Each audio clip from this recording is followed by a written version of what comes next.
tequila y las desapariciones. Y tenemos en este momento a Guadalupe Aguilar, fundadora del colectivo Familias Unidas por Nuestros Desaparecidos en Jalisco.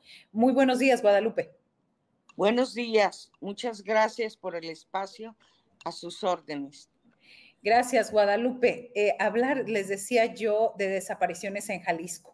Hasta mayo del 2024 tenían un registro en esta entidad de 14,784 personas desaparecidas, aunque algunos datos indican que podría ser superior, como el Sistema de Información sobre Víctimas de Desaparición, sobre el mismo colectivo Familias Unidas, que habla de más de 16,000 casos, y la Red Lupa, que habla de que el municipio con más casos desaparecidos es Guadalajara, con 2,996 y Zapopan. Así que un dato que también se nos hace bastante grave es que la desaparición de personas en Jalisco afecta a los más jóvenes. Para ambos sexos, 4 de cada 10 son personas de entre 15 y 29 años. Guadalupe, ¿qué están haciendo? ¿En qué están trabajando ustedes hacia esta agenda? ¿Y cuál ha sido la respuesta institucional? Trabajamos en todo, en todo lo que significa la desaparición forzada, desde que se lo llevan y hasta que tristemente cuando los encontramos muertos, se les entrega a las familias. Hablabas del censo y es sumamente importante que desde ahí, tomando en cuenta que las fiscalías son las que alimentan ese censo, obviamente no confiamos en el trabajo que llevan a cabo, porque hay muchísimas poblaciones aledañas aquí a la zona metropolitana que no vienen a denunciar precisamente por la desconfianza que tienen a las autoridades. Entonces, no son 16,000, muy seguramente son muchos más. Y pues tenemos una ardua tarea conjuntando desde que reportan a la víctima y nosotros tenemos que actuar en base a ese reporte y en base a la información de la víctima, así como información de los hechos. Actualmente tenemos comisión de búsqueda, tenemos Fiscalía de Desaparecidos, tenemos apoyo de derechos humanos, que en el 2011, cuando mi hijo José Luis Arana desaparece, no había nada, no había apoyo de nada. Entonces, gracias a todas las familias y a todos los colectivos del país que hemos trabajado, que no sé de dónde sacamos fuerzas para continuar, porque en mi caso ya son 13 años y continuamos trabajando porque los queremos encontrar, o en su caso también darles digna sepultura. Nosotros en FUNDEC, Familias Unidas por Nuestros Desaparecidos en Jalisco, actualmente estamos afuera de CEMEFO. ¿Por qué afuera de CEMEFO? Porque en el 2021, con la pandemia, no nos sacaron de nuestro común lugar de reunión por lo mismo, y ahí afuera de CEMEFO es un parquecito en donde estamos al aire libre. Ahí empezamos a trabajar y nos dimos cuenta que ahí es donde más lo necesita la sociedad, porque llegan a buscar a sus muertos y no hay ni siquiera quien les diga por dónde entrar, ya que son varias puertas. Entonces nos dimos a la tarea desde el principio, abrazarlas, integrarlas y que sepan que no están solas. Es sumamente importante saber que no somos las únicas que andamos buscando a nuestros familiares, que habemos muchísimas madres y también ya hay padres, hermanas, esposas, que estamos unidas en una sola lucha, que es encontrarlos. Guadalupe, usted es una madre buscadora. ¿Cómo comenzó usted a involucrarse en estos colectivos? ¿Cuál fue la respuesta de las autoridades? ¿Nos podría relatar un poco acerca de su caso en especial? Sí, mire, mi hijo José Luis Arana, que es José Luis Arana desaparece el 17 de enero del 2011. Y yo pensaba, cuando fui a denunciar, fui a las pocas horas de que no lo encontrábamos. Estábamos acostumbrados a comunicarnos por Radio Nextel. Y cuando él no contesta, yo ya sabía que algo le estaba pasando, porque él tenía que ir en ese día por sus niños a la guardería y no fue. Jamás se le hubiese olvidado ni jamás hubiese permitido que los niños se quedaran en la guardería. Entonces fuimos mi nuera y yo. Y desde ese momento, después de recoger a los niños, acudimos a presentar una denuncia en la cual recibimos uh, una situación muy común para ellos. No se preocupe, señora, su hijo se ha de haber ido con unas morras o su hijo se ha de haber ido a tomar unas cervezas. Oiga, mi hijo no toma y mi hijo está casado, no anda con otras morras. Eso dicen todos, señora. Y no me quisieron tomar la denuncia hasta como a las 11 de la noche, ante mi insistencia. Ya desde ahí me doy cuenta la falta de empatía, la falta de atención, las pocas ganas de hacer el trabajo de la fiscalía y, y pues empezamos a buscarlo toda la familia. Posteriormente me voy dando cuenta que no era yo la única, porque cada vuelta a la fiscalía ya me encuentro a una señora, ya me encuentro a dos y eso me va llenando la cabeza de que algo tenemos que hacer. Algo muy importante fue que cuando me dan el número de averiguación previa, porque antes era averiguación previa, era la número. Ay, creo que tuvimos ahí un problema técnico. Vamos a tratar de... Ahí está, algo pasó. Adelante, ¿era la Le pregunto al averiguación previa? Ministerio Público, ¿de dónde agarró usted este número? Y me dice, es número consecutivo. Por Dios bendito, quiere decir que a 17 días de iniciar el año del 2011 ya tenemos 250 denuncias, sí, y se les hace lo más común.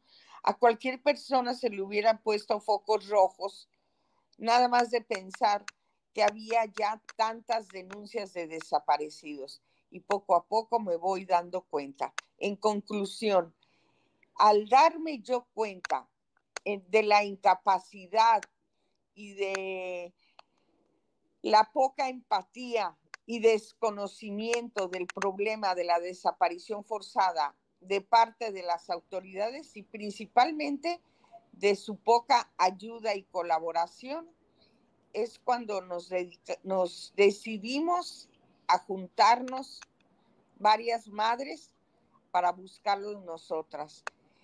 Al poco tiempo logró hablar con el presidente de entonces, Felipe Calderón, el cual me atendió por cerca poco más de media hora en un evento y me empezó a mandar a la Ciudad de México. Yo no sabía que existía una Policía Federal Investigadora. Empecé a ir ahí, pero luego a los 2 meses de que tenía comunicación con ellos me dicen, el número que marcó no existe. Entonces tampoco ya querían buscar ellos a Pepe. Pues, ¿qué hacemos? Pues juntarnos en ese momento, con Javier Sicilia, que era el único que escuchaban con su movimiento por la paz, con justicia y dignidad. Y a partir de ahí no he dejado la lucha, tanto la de buscar a Pepe, mi hijo, como de acompañar a todas las compañeras que nos reunimos dentro del Movimiento Nacional de Desaparecidos. Este día 30 es el día del desaparecido Es un día internacional de desaparición forzada que pone la ONU, que integra la ONU, no es de nosotros. La ONU integra el Día del Desaparecido desde diciembre del 2011. Entonces, para nosotros es una conmemoración que hacemos a la memoria de todos los desaparecidos de nuestros hijos. Hacemos misa y hacemos eventos. Antes nos reuníamos en la Ciudad de México, ahora pues ya cada vez se pone más imposible y nos vamos a hacer nuestra misa aquí en la glorieta de los desaparecidos y tendremos varias sesiones de conocimiento de todo lo que se pueda hacer para seguir juntas, para seguir buscando. Nuestro objetivo es encontrarlos. Así es. Guadalupe, entonces, si estaba hablando de estas cifras que dicen la Fiscalía y dicen las autoridades de Jalisco, 16,000 desaparecidos que no han regresado, ¿cuál es de acuerdo a la red en la que usted forma parte? Ese sería el número de desaparecidos, pero más allá del número es ¿cuál ha sido la respuesta de los diferentes niveles de gobierno ante esta crisis humanitaria? Porque es una crisis de seguridad bastante grave.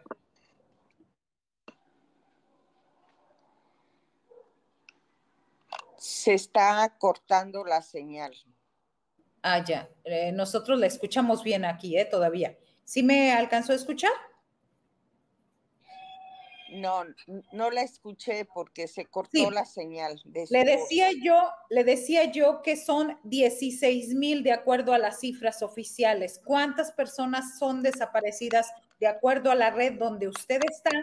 ¿Y cuáles son las respuestas institucionales? Ya hablamos de apatía en el sentido de desinterés, por ejemplo, del 2011, cuando usted me habla y demás.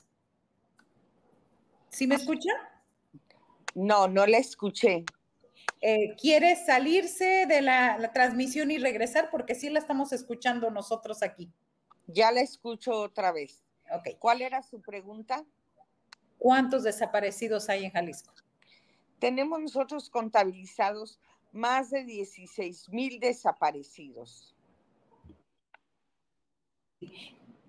¿Qué falta para que las autoridades se involucren con el tema y se comprometan a su causa? Voluntad, definitivamente voluntad. Trabajo en equipo. Tenemos que trabajar junto con las autoridades, porque como les decía, no nada más es ir a denunciar, es darle seguimiento. Y si formamos un equipo, familias y autoridades y sociedad, les aseguro que esto se puede bajar. Estaremos nosotros al pendiente de lo que suceda. ¿Ha habido alguna característica, permítame, ha habido alguna característica entre este actual gobernador que está en Jalisco al anterior? Es decir, ¿por qué han aumentado las desapariciones? ¿Por qué Jalisco sigue siendo en primer lugar en el país?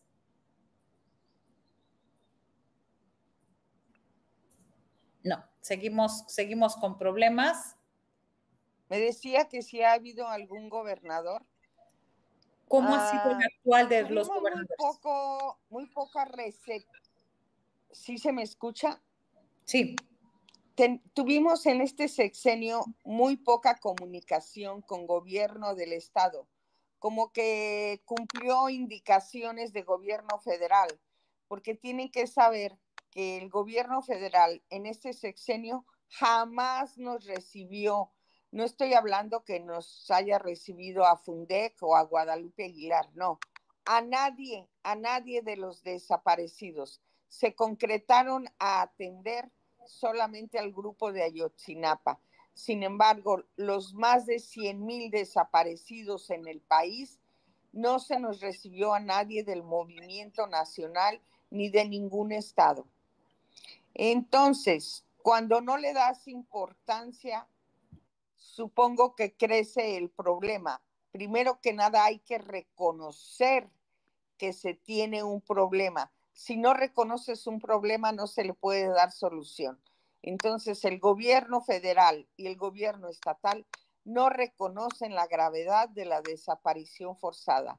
Es una situación muy grave porque nos están dejando sin jóvenes, como tú bien decías, se llevan más continuamente a los jóvenes. Va a haber un momento en que, de hecho, ya estamos en parte en una situación transgeneracional. Si tomamos en cuenta que, por ejemplo, los hijos de mi hijo ahorita ya tienen 17 y 18 años, porque él los dejó de 4 y 2 añitos, pues ya son unos jóvenes, ya se dan perfecta cuenta de lo que está sucediendo. Y hay muchos, principalmente en las periferias, hay niños pequeños de 10 añitos que uno les pregunta, ¿y qué vas a hacer de grande? Yo quiero ser sicario para buscar a quien se llevó a mi papá. Cosas así por el estilo que nos llevan a ver un futuro no muy claro en cuestión de este problema. Guadalupe, ¿qué significan, por último, para despedirnos, qué simbolizan los moños que van a colocar en los árboles el próximo 30 de agosto? ¿Y cuál es el significado para ustedes compartir los platillos de comida de sus desaparecidos? Pues esa fue una nueva idea, porque como buenas mexicanas y mexicanos, sabemos que compartir el pan nos lleva, nos llena, nos alegra, nos consuela. Y se nos ocurrió cada quien llevar una comida que fuese la que más le gustara a nuestro desaparecido. En este caso de Pepe, mi hijo, yo voy a hacer unos frijoles especiales que a él le gustaban mucho. Hay otras que harán chiles rellenos, otras pozole, lo que sea, y todas vamos a compartir en memoria de ellos. Y en cuanto al árbol, tenemos un árbol que le llamamos el árbol de la esperanza. Normalmente colocamos en ese árbol los listones de los desaparecidos en color blanco y tenemos en color negro los que ya hemos encontrado tristemente muertos y en muchísimas ocasiones hasta en segmentos, que es lo más común tristemente ahí en el CEMEFO. Entonces colocamos esos listones negros con su nombre y los blancos con la esperanza de encontrarlos. Estaremos muy al pendiente de las actividades que lleven a cabo el próximo 30 de agosto, que es el Día Internacional de las y los Desaparecidos. Gracias, Guadalupe Aguilar, por estar hoy con nosotros. Gracias a ustedes. Buen día. Gracias, muy